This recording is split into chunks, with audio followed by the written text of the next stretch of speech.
प्रत्येक शिष्य का धर्म है कि अपने गुरु के नियम का, भाव का और उनकी आज्ञा का विस्तार करे। शिष्य का शिष्यत्व केवल दीक्षा ग्रहण करना नहीं होता है। दीक्षा ग्रहण कर ली और बस सबको बता दिया कि ये हमारे गुरुदेव हैं, ये हमारे गुरु जी हैं, इस मात्र से आपकी गुरु दीक्षा चल रही है तो थोड़ा बहुत तो आपको भी इसका दंड तो भोगना पड़ेगा। और गुरुदेव भी आपको सचेत नहीं कर रहे हैं, इसलिए कहीं ना कहीं ठाकुर जी उनसे भी नाराज हो सकते हैं। इसलिए प्रत्येक शिष्य को चाहिए अपने गुरु के नियमों का, अपने गुरु के भावों का विस्तारीकरण करे। यही शिष्यत्व होता है। जो शिष्य अपने गुरु की आज्ञाओं का विस्तार नहीं करता या गुरु के भावों का, गुरु की लीलाओं का विस्तार नहीं करता, निश्चित ही फिर सब लोग इधर देखो, सावधानी से कथा सुनो।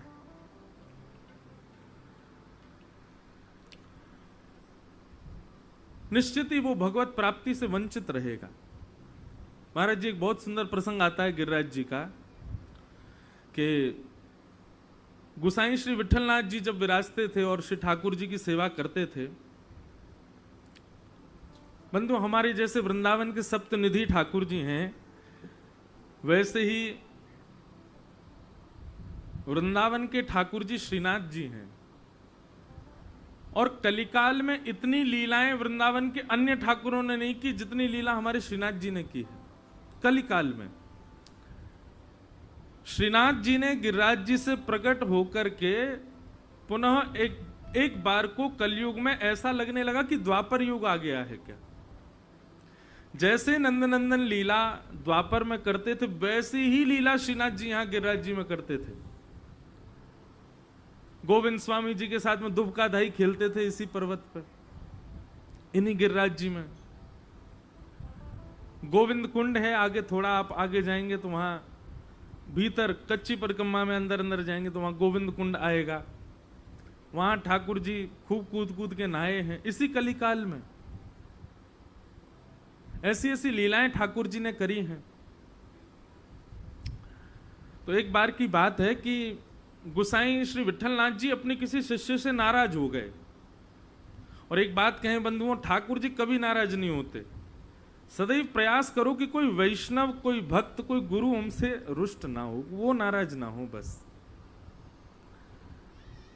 ठाकुर जी पे इतना समय नहीं कि वो हमसे नाराज हों। उनको नेह लड़ाने वाले, नेह उनसे करने वाले अनेक हैं। तुम्हारी एक की गरज नहीं पड़ी ठाकुर जी को। ठाकुर जी नाराज नहीं होते, लेकिन प्रयास करो कि कभी कोई वैष्णव भक्त और गुरुदेव हमसे नाराज ना हो। तो एक बार गुसाई श्री विठलनाथ जी नाराज हो गए अपने एक शिष्य से,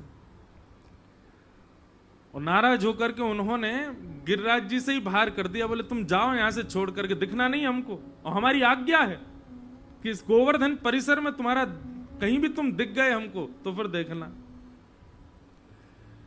और बेचारे से अपराध तो हो ही चुका था, निकल गए। दूर जाकर के बैठे, रोने लगे। गुरुदेव मुझसे नाराज हो गए, गिरिराज जी से दूर कर दिया। खूब प्रयास किया, लेकिन गुरुदेव जब नहीं माने तो भ्रमण करते करते आगरा चले गए। और वहां जाकर के उन्होंने जलेबी बनती हुई देखी, और जलेबी देखते ही महाराज मुंह में पानी आ गया। लेकिन एक स्वभाव होता है भक्त का, वो किसी भी अच्छी वस्तु को देखता है, उसका उपभोग स्वयं करे ऐसी भावना उसके चित्त में नहीं आती।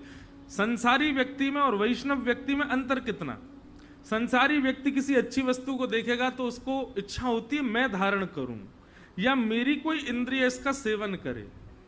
अच्छा कोई वस्त्र दिख गया तो मैं पहन लूं, कोई भोजन की वस्तु दिख गई तो मैं खा लूं।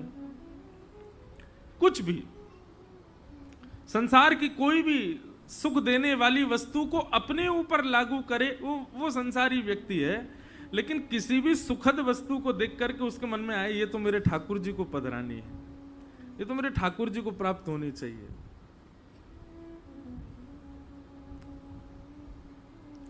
ये वैष्णव का लक्षण है।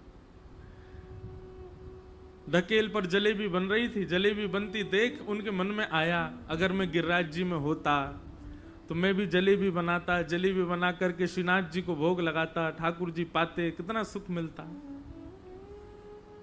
और वहां आगरा में बैठ करके केवल वो विचार कर रहे थे, और विचार करते करते रुदन करने लगे, इतने भाव में चले गए। यहां श्री गुसाई श्री विठलनाथ जी ने उत्थापन का समय शाम को 4:30-5 बजे जैसे ही मंदिर का कपाट खोले, भीतर प्रवेश किया। जैसे ही भीतर प्रवेश किया तो श्रीनाथ जी की उठी हुई भुजा के ऊपर जलेबी रखी हुई थी। गुसाई जी बोले, जय जय, आज जलेबी तो बनी नहीं रसोई में और हमने आपको पधराई भी नहीं, जी आपकी भुजा में जलेबी कहां से आ गई? ठाकुर जी बोले, मेरे एक भक्त ने पवाई है। गुसाई जी बोले, कौन से भक्त ने पवाई है? और भैया ऐसा कौन सा भक्त आ गए हो जो कहीं से पवा रहे हो, आप यहां बैठ के पा रहे हो? हम भी तो वह भक्त के दर्शन करें, जामे इतनी निष्ठा, जाको इतनो प्रेम की वो दूर से पवा रहे हो और यहां पा रहे हो। और ये आचार विचार जो हमारे लिए यहाँ बना रखे हैं कि भैया हाथ खासा करो, वाक्य बाद में भोजन बनाओ, मुंह पे पट्टी बांध करके भोजन बनाओ, कहीं वाकई सुगंधी से भी जीभ में पानी नहीं आ जाए, और आदि आदि, ये सब जो नियम आपने हमारे काजे बना रखे हैं, इन नियमन को तोड़ करके कोई भक्त की जलेबी पा रहे हो, कौन सा भक्त है? एक नाम तो बताओ। तो वर्णन आता है, ठाकुर जी डर रहे हैं बतावे में, क्योंकि वो ये जाने जिनको इनने भगा दियो है। ठाकुर जी बोले, मैं ना बता रहा हूं। बोले, क्यों ना बता रहे? बोले, तुम नाराज हो जाओगे। गोसाई जी बोले, जय जय, मैं ना नाराज हूं, बताओ ना कौन सा भक्त है? बोले, वही है जाकू तुमने परसों गिरिराज जी तक निकार दियो। गोसाई जी खड़े हो गए। बोले, ठाकुर जी आपको पता हो मैंने कितना बड़ा अपराध किया, और वह अपराध को दंड यही है सके कि मैं वाकू अपनी नजरन से दूर करूं और आपसे भी दूर कर दूं।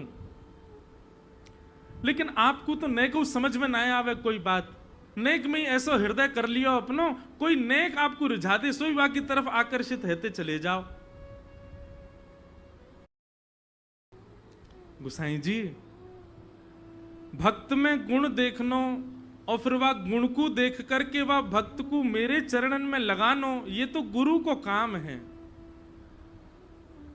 अब गुरु अपनी ज्ञान के बल से, अपने भाव के बल से, अपने जाप के बल से शिष्य को त्याग और स्वीकार दोनों करने में सक्षम होवे।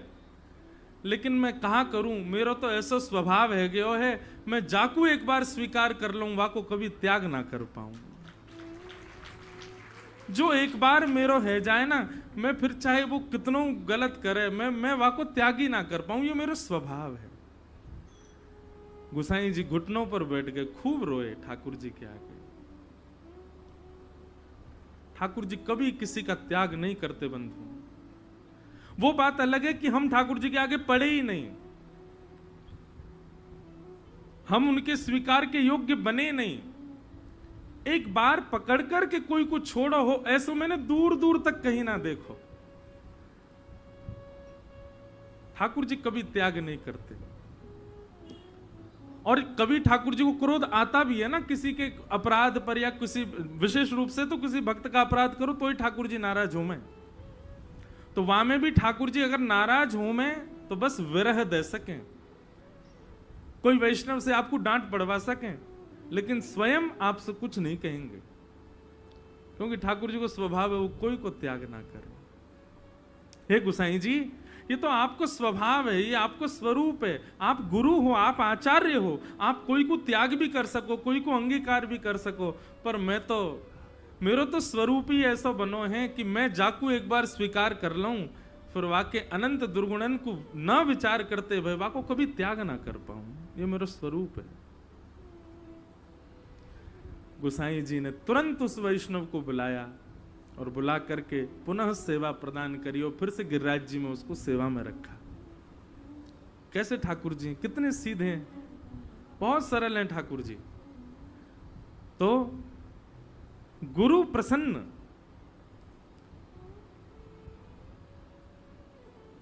गुरु प्रसन्नता में कितना बल होगा सोचो। गुरु नाराज हो जाएं तो भी ठाकुर जी लीला करके शिष्य को दूर नहीं होने देते, लेकिन जिससे गुरु प्रसन्न ही रहते हो उसके प्रति ठाकुर जी का क्या भाव रहता होगा, विचार करो।